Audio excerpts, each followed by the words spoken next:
ഇന്ന് നമ്മളൊരു പൈനാപ്പിൾ ഏത്തപ്പഴം മധുരക്കറിയാണ്, കോട്ടയം സ്റ്റൈലാണ് കേട്ടോ. അതിനകത്തുനിന്ന് ഞാൻ ഇച്ചിരി മാറ്റങ്ങളൊക്കെ വരുത്തിയിട്ടാണ് ഉണ്ടാക്കുന്നത്. അപ്പോൾ ഇത് ഒരു പൈനാപ്പിളാണ്, പിന്നെ 2 ഏത്തപ്പഴം.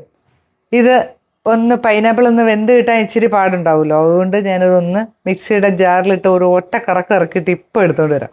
ബാക്കി പരിപാടികൾ അത് കഴിഞ്ഞിട്ട് കാണിച്ചു തരാം കേട്ടോ. നല്ല അടിപൊളി സദ്യയിൽ നല്ല ഒരു അടിപൊളി ആണ് ഒരു മധുരക്കറി. ഈ നാട്ടിൽ പൈനാപ്പിൾ മധുരക്കറി ഉണ്ടാക്കുന്ന വേറെ സ്റ്റൈലില്ല, ഇത് കോട്ടയം സ്റ്റൈൽ. നമ്മൾ പൈനാപ്പിൾ ഒന്ന് ചെറുതായിട്ടൊന്ന് ക്രഷ് ചെയ്തെടുത്തിട്ടുണ്ട് കേട്ടോ. അത് ഇച്ചിരി കടി കിട്ടുകയും വേണം കേട്ടോ. അതുപോലെ നല്ലപോലെ അരയാതെ ഒന്ന് എടുത്തിട്ടുണ്ട്. പഴവും കൂടെ ചേർത്തു.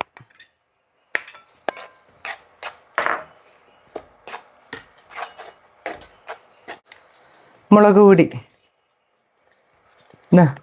ശരിക്കും ഈ ചെറിയ സ്പൂണിന് ഒരു 1.25 സ്പൂണ്. മഞ്ഞൾപ്പൊടി 1/4 സ്പൂൺ. ഉപ്പ് ചേർക്കാം. അതിലേക്ക് നമ്മൾ 1 സ്പൂൺ പഞ്ചസാരയും കൂടെ ചേർത്ത് കൊടുക്കും. ഇനി ഇത് ഇളക്കി മൂടി വെച്ചങ്ങ് വേവിക്കാം. ഒരിച്ചിരി വെള്ളം ഒഴിച്ചു കൊടുക്കണേ, ഒന്ന് വേകാൻ വേണ്ടിയിട്ടുള്ള വെള്ളം, ഒരുപാട് വേണ്ട, കുറച്ച്. ഇനി ഇത് മൂടി വെച്ച് അങ്ങ് വെന്തോട്ടെ. മൂടി വെച്ചു, പതിയെ ഇരുന്നങ്ങ് വെന്തോട്ടെ.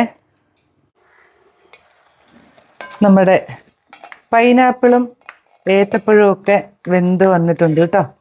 ഒന്നും കൂടെ ഒന്നായിക്കോട്ടെ. ഏത്തപ്പഴത്തിൻ്റെ കഷ്ണങ്ങളൊക്കെ ഉണ്ടെങ്കിൽ ചെറുതായിട്ടൊന്നിങ്ങനെ ഉടച്ചു കൊടുക്കും.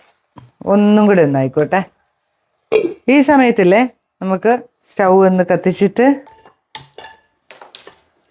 ഒരു വറവ് സെറ്റാക്കാനുണ്ട്. ഇനി ഇതിലേക്ക് നമുക്ക് നെയ്യ് ഒഴിച്ചു കൊടുക്കാവേ.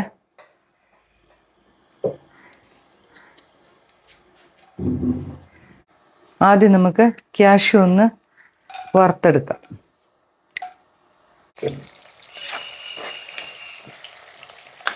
പഴവും നന്നായിട്ട് ഉടഞ്ഞു വന്നിട്ടുണ്ട് കേട്ടോ. ഇനി ഇതിലേക്ക് നമുക്ക് ശർക്കരപ്പാനി ഒഴിച്ചു കൊടുക്കാം.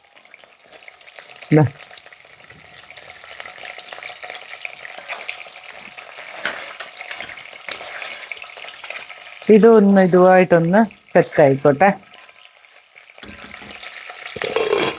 ക്യാഷ്യൂ ഒക്കെ ഒന്ന് മൂത്ത് വന്നപ്പോൾ ഇത് കോരിയെടുക്കാവേ. നമുക്കതിലേക്ക് കുറച്ച് കടുക്, പച്ചമുളക്, കറിവേപ്പില,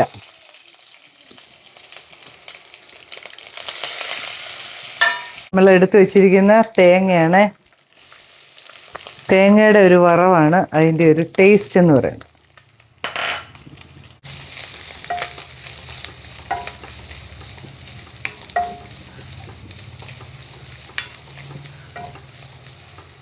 ഇതിപ്പം എങ്ങനെ വേണേലും ചെയ്യാം കേട്ടോ. തേങ്ങ ആദ്യം ഒന്ന് വറുത്ത് മാറ്റി വെച്ചിട്ട് കടുക് പൊട്ടിച്ച് വറ്റൽമുളകും കറിവേപ്പിലയും ഇടാം, അല്ലെങ്കിൽ ഇങ്ങനെയാണേലും ഇടാം, അതൊന്നും കുഴപ്പമില്ല കേട്ടോ.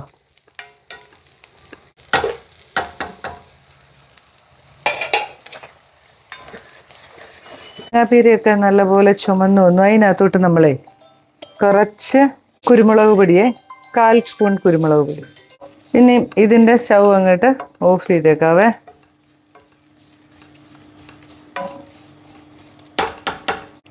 നമ്മൾ സ്റ്റൗ എല്ലാം ഓഫ് ചെയ്യുവാണേ.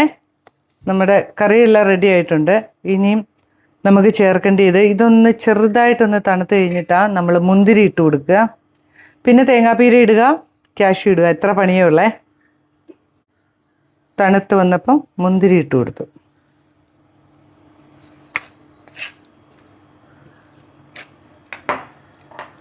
ഇനി നമ്മുടെ വറവിട്ട് കൊടുക്കണം.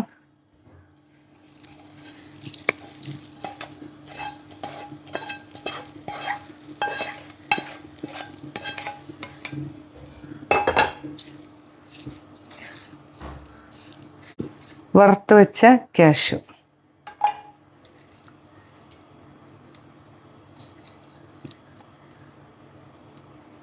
കറി റെഡി ആയിട്ടുണ്ട് കേട്ടോ. അങ്ങനെ നമ്മുടെ പൈനാപ്പിൾ മധുരപ്പച്ചടി, ഏത്തപ്പഴം പൈനാപ്പിൾ മധുരപ്പച്ചടി ഇവിടെ റെഡി ആയിട്ടുണ്ട്. എല്ലാവരും ഉണ്ടാക്കി വെക്കണം കേട്ടോ, നല്ല അടിപൊളിയാണ്. ചിലവരൊക്കെ ഉണ്ടാക്കുന്നതായിരിക്കാം, ഇല്ല എങ്കിൽ ഒന്നുണ്ടാക്കി നോക്കിക്കോ. അപ്പോൾ പുതിയൊരു വീഡിയോ ആയിട്ട് ഞാൻ വരുന്നതായിരിക്കും. ബൈ.